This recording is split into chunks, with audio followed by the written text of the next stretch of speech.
1 नवंबर 2025 से कई नियमों में बदलाव हो चुका है। इन बदलावों का सीधा असर आपकी जेब और जिंदगी पर पड़ने वाला है। आधार अपडेट चार्ज और बैंक नॉमिनेशन में बदलाव से लेकर नए जीएसटी स्लैब और कार्ड फीस तक में बदलाव हुआ है। आइए जानते हैं कि 1 नवंबर यानी आज से कौन कौन से बड़े बदलाव हुए हैं। सबसे पहला बदलाव, आधार अपडेट कराने के लिए अब से कोई फीस नहीं देनी पड़ेगी। Unique identification authority of India यानी UIDAI ने बच्चों के आधार कार्ड के बायोमेट्रिक अपडेट के लिए 125 रुपए की फीस माफ कर दी है।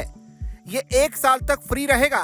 बड़ों के लिए नाम, जन्म तिथि, पता या फिर मोबाइल नंबर अपडेट करने के लिए 75 रुपए और फिंगरप्रिंट और आइरिस स्कैन जैसी बायोमेट्रिक डिटेल्स में बदलाव के लिए 125 रुपए लगेंगे।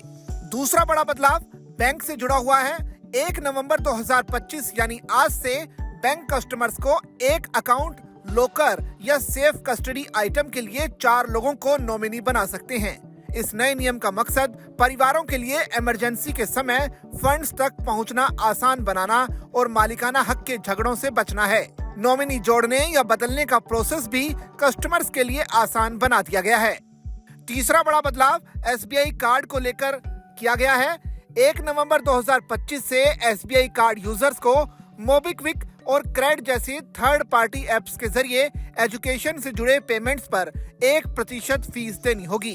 इसके अलावा SBI कार्ड का इस्तेमाल करके डिजिटल वॉलेट में 1000 रुपए से ज्यादा लोड करने पर भी 1% फीस लगेगी। चौथा बड़ा बदलाव, पेंशन पाने के लिए अब से लाइफ सर्टिफिकेट जमा कराना जरूरी हो गया है। सभी रिटायर्ड सेंट्रल और स्टेट गवर्नमेंट कर्मचारियों को अपना सालाना लाइफ सर्टिफिकेट नवंबर के आखिर तक जमा कराना होगा। ये वो अपनी बैंक ब्रांच में या फिर ऑनलाइन जीवन प्रमाण पोर्टल के जरिए कर सकते हैं। डेडलाइन मिस करने पर पेंशन पेमेंट में देरी हो सकती है या फिर वो बंद भी हो सकती है। पांचवा बड़ा बदलाव, न्यू GST स्लैब लागू होंगे। 1 नवंबर 2025 से सरकार कुछ खास चीजों के लिए स्पेशल रेट के साथ एक नया 2 स्लैब GST सिस्टम शुरू करेगी। पहले का 5%, 12%, 18% और 28% वाला 4 स्लैब सिस्टम बदल दिया गया है। 12% और 28% वाले स्लैब को हटा दिया गया है, जबकि लग्जरी और सिन गुड्स पर 40% का रेट लगेगा। इस कदम का मकसद भारत के इनडायरेक्ट टैक्स स्ट्रक्चर को आसान बनाना है।